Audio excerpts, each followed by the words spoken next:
तो आज हम करने जा रहे हैं हमारी चैप्टर 1 की एंड चैप्टर एक्सरसाइज, ठीक है।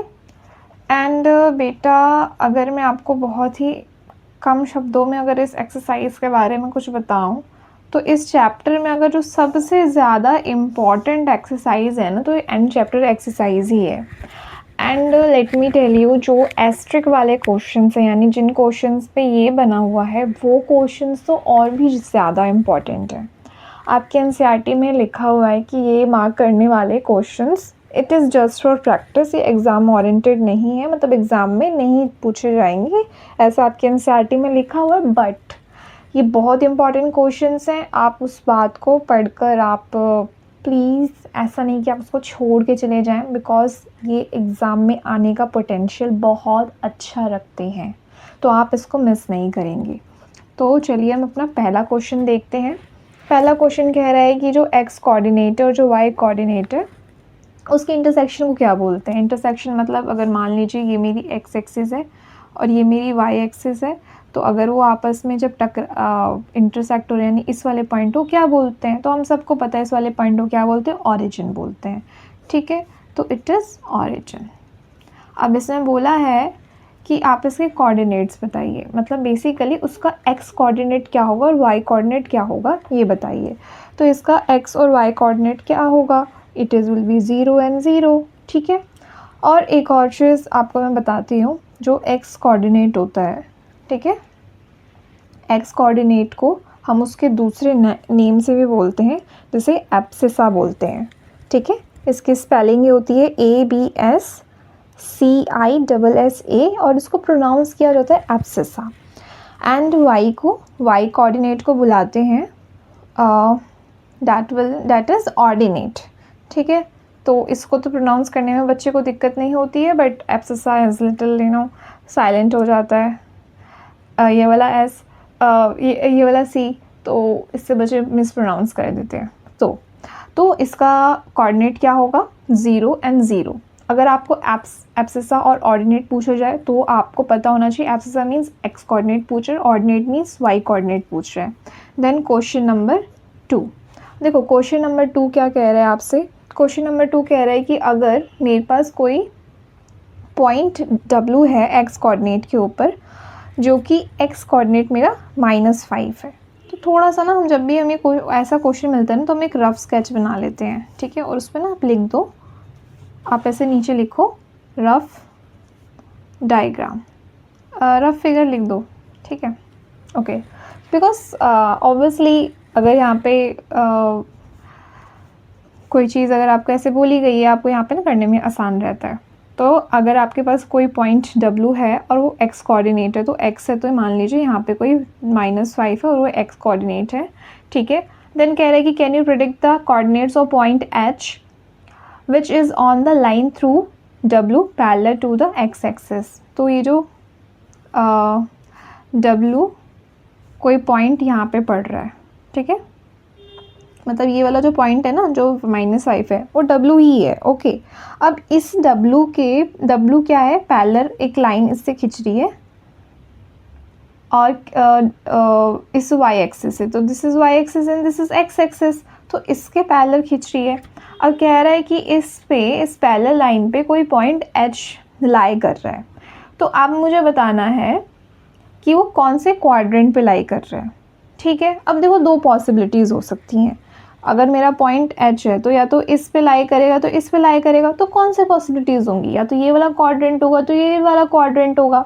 तो बेटा देखो, इस वाले क्वाड्रेंट को फर्स्ट क्वाड्रेंट बोलते हैं, इस वाले क्वाड्रेंट को सेकंड क्वाड्रेंट, इस वाले क्वाड्रेंट को थर्ड और इस वाले को फोर्थ। तो there are 2 possibilities that H can lie in second और थर्ड क्वाड्रेंट, ठीक है। कुछ मुश्किल नहीं था, जो क्वेश्चन ने मुझे बोला वो क्या कहते हैं, मैंने करा, ठीक है। देन उसके बाद क्वेश्चन नंबर 3, क्वेश्चन नंबर 3 आपसे क्या पूछ रहा है कि आपको कुछ पॉइंट्स दिए गए हैं RAMP, ठीक है, और बोला है कि अगर इन सबको मैं ज्वाइन कर दूँ, तो जो 2 साइड्स है RAMP की, पहला को मतलब पहले तो मुझे पॉइंट्स दे दिए गए, ठीक है। तो पॉइंट्स मेरे को ये दे रखे हैं कि R जो है 3 0 है, जो A है वो 0 -2 है, जो मेरा M है डैट इज़ -5 एंड -2, M है मेरा -5 एंड -2, एंड जो मेरा P है डैट इज़ -5 एंड 2। ओके, अब बोला गया है कि इसको एक ऑर्डर में ज्वाइन, मतलब कि जैसे दिया गया है R A M P ऐसे ही ज्वाइन किया गया। ओके, अब बोल रहा है पहला पार्ट कह रहा है कि दो साइड्स जो हैं R A M P की are perpendicular to each other, दोनों परपेंडिकुलर। ओके गुड, ठीक है, उसने मुझे इन्फॉर्मेशन दी। फिर कह रहा है कि वन साइड जो आर एम पी की है वो पैरेलल है to the one of the axis, कि एक जो उसके एक वन ऑफ द एक्सिस है वो है पैरेलल है। ओके ठीक है, 2 points that are the 2 points that are mirror images of each other is one axis, which axis will be this। अब इस बात को मैं तब जाके समझ पाऊंगी जब मैं इसको थोड़ा सा ना स्केच बनाऊंगी, स्केच मतलब फिगर बनाऊंगी। तो मान लीजिए हमारे पास कुछ ऐसा है, ठीक है, तो R इस यहाँ पे मान लीजिए 3 0 है और ये R है, ठीक है। उसके बाद A, मान लो कि जो A है मेरा वो कहीं यहाँ पे पड़ रहा है A, और ये बन गया 0 और -2, ठीक है। और उसके बाद मुझे बोला है, ये मैंने ज्वाइन कर दिया, और दूसरे बाद मुझे M बोला है, M मान लो कि कहीं यहाँ पे पड़ रहा है -5 और -2, और जो मेरा P है, P मेरा मान लो यहाँ पे पड़ रहा है दैट इज़ -5 और -2। तो अब मैं ज़रा इसको ज्वाइन करके देखती हूँ तो क्या बन रहा है, ऐसा कुछ फिगर बन रहा है, ठीक है, ऐसा। ओके, अब पहली इंफॉर्मेशन मुझे ये दी गई है कि जो PM है, नेमिंग PM जो है वो परपेंडिकुलर है MA के। ओके, मतलब क्वेश्चन ने जैसा मुझे बताया कि दो साइड्स RMP की परपेंडिकुलर है ईच अदर पे, तो आई कैन सी कि PM पढ़ रहा है परपेंडिकुलर MA पे, ठीक है। क्योंकि मुझे क्वेश्चन ने बोला है कि मुझे सब प्लॉट करना है, now plot the points and verify your predictions. जो भी मुझे क्वेश्चन ने बोला है मुझे प्रिडिक्ट करूँगी क्या सही कह रहा है, क्या ऐसा कुछ सच में हो रहा है कि नहीं हो रहा। तो yes I can see this, ठीक है। और अगर मैं इसको प्रॉपरली स्केल से बनाऊंगी, प्रॉपर ग्राफ पेपर में बनाऊंगी तो बहुत ही सुंदर तरीके से स्ट्रेट लाइंस दिखेंगी मुझे कि PM परपेंडिकुलर है MA पे। देन सेकेंड मुझे बोला है कि क्या PM is parallel to y-axis? Yes, it is. So yes, PM is parallel to y-axis. मतलब वो किसी एक एक्सिस से पैरेलल है। One side of RMP that is parallel to one of the axis। या तो x एक्सिस से parallel है तो y एक्सिस से पैरेलल है। तो ये x होती है, ये हमारी y होती है। तो yes, PM is parallel to y axis, ठीक है। देन थर्ड मुझे बोल रहा है कि 2 points that are mirror image of each other in one axis which axis will be, कि देखो यहाँ पे एक -5 2 पड़ा, एक यहाँ पे -5 और -2 पड़ा, तो कोई दो पॉइंट्स ऐसे हैं जो एक दूसरे के मिरर इमेजेस हैं, ठीक है, बिल्कुल आमने सामने पड़ रहे हैं। तो कौन सी ऐसी एक्सिस है जिसके आमने सामने पड़ रहे हैं? वाई एक्सिस तो नहीं है जिसके आमने सामने पड़ रहे हैं। वाई एक्सिस होता तो ऐसे ऐसे पड़ता, लेकिन बिकॉज ये एक्स एक्सिस के आगे आमने सामने, तो मेरा आंसर क्या हो जाएगा, एक्स एक्सिस, ठीक है, वेरी इजी। ओके, देखो बेटा अब हमारा फोर्थ क्वेश्चन भी इजी है, ठीक है। इसमें एक इम्पॉर्टेंट फॉर्मूला आता है, तो दैट इज़ डिस्टेंस फॉर्मूला। तो इसमें क्या कहा गया है कि आपको ना दो वो दिए गए हैं, plot point Z 5 - 6 on a Cartesian plane, construct a right angle triangle IZN and find the lengths of the 3 sides। Okay ठीक है, थोड़ा सा ना मैं स्केल का यूज़ करती हूँ, स्केल के यूज़ से ना थोड़ा स्ट्रेट लाइन बनता है तो it gives a good vibe. तो ये मेरा y एक्सिस, ये मेरा x एक्सिस, ओके। और वन मोर थिंग, बच्चे कई बार यहाँ पे भी y और यहाँ पे भी x लिख देते हैं, ये कभी नहीं करना, बिकॉज ये वाली चीज़ y होती है, ये वाली चीज़ x y डैश होती है, और ये x होता है, ये x डैश होती है. So always plot like this. जहाँ पे आपको यहाँ पे तो हमारा रफ डायग्राम चल रहा था 1 2 3 क्वेश्चन पे, तो हमने इससे नहीं किया. बट अगर प्रॉपरली ड्रॉ कर रहे हो, ग्राफ वगैरह ड्रॉ कर रहे हो, तो you have to keep these precautions. आपको ये सब नहीं करना गलती, बिकॉज इससे मार्क्स कटते हैं ग्राफ में. Okay, coming back to our question.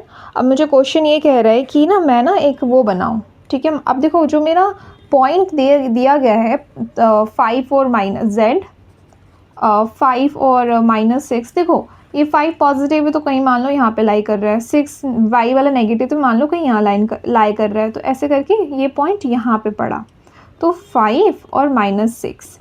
अच्छा, अगर मैं इसको ऐसे जोड़ूँ तो दिस इज़ 5, ये वाला पॉइंट. ठीक है, तो सॉरी 6 मतलब -6, ये वाला पॉइंट y वाला.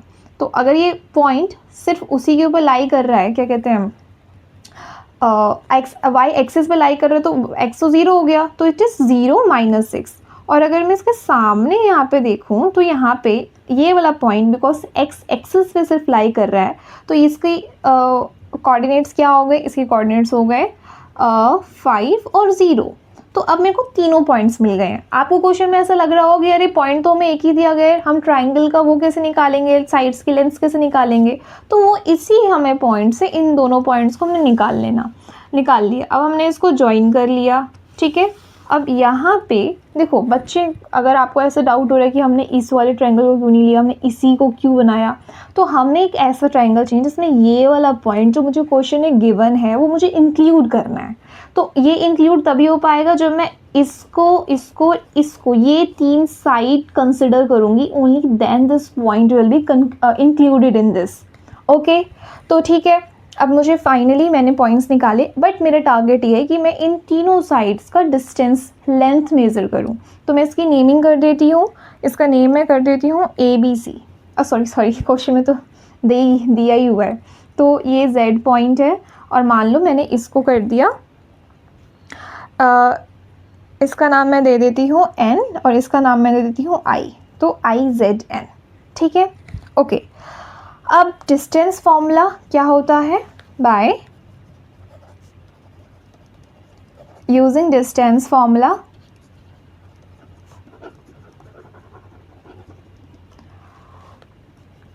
क्या होता है, distance formula equal to root का.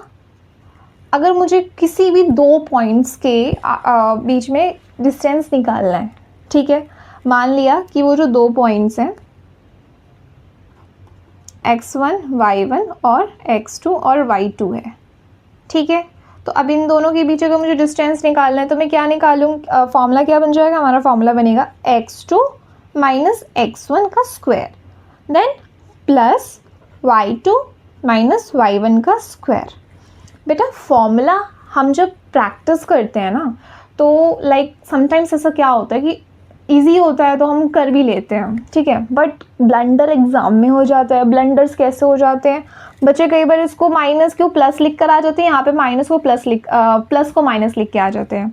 तो you have to remember this कि आपको इन ब्रैकेट्स के बीच में माइनस लगाना है और यहाँ पे प्लस लगाना है. ठीक है, और अगर ये ब्लंडर आपने फॉर्मूला में कर दिया तो पूरा तो आंसर आपको ऑटोमेटिकली गलत हो जाएगा. तो formula you have to memorise, वो आपको रटना ही पड़ेगा, वो आपको लर्न करना ही पड़ेगा. There is no other shortcut, there is no other way of it. You have to practise as much as कि आपको फॉर्मूला याद हो जाए. ठीक है, अब हम वैल्यूज़ पुट करते हैं. अब देखो यहाँ पे मुझे तीन साइड निकालनी, तो मैं पहले यहाँ पे IN निकाल देती हूँ. तो IN, ठीक है, और रूट. अब देखो इसकी और इसकी, तो x5 और इसका x0, दोनों को करा माइनस स्क्वायर, देन प्लस इसका y0, इसका y माइनस का 6. तो माइनस तो एक फॉर्मूला का होता है, एक इसका भी -6 है, देन ब्रैकेट में, देन स्क्वायर. देन अब मैं इसको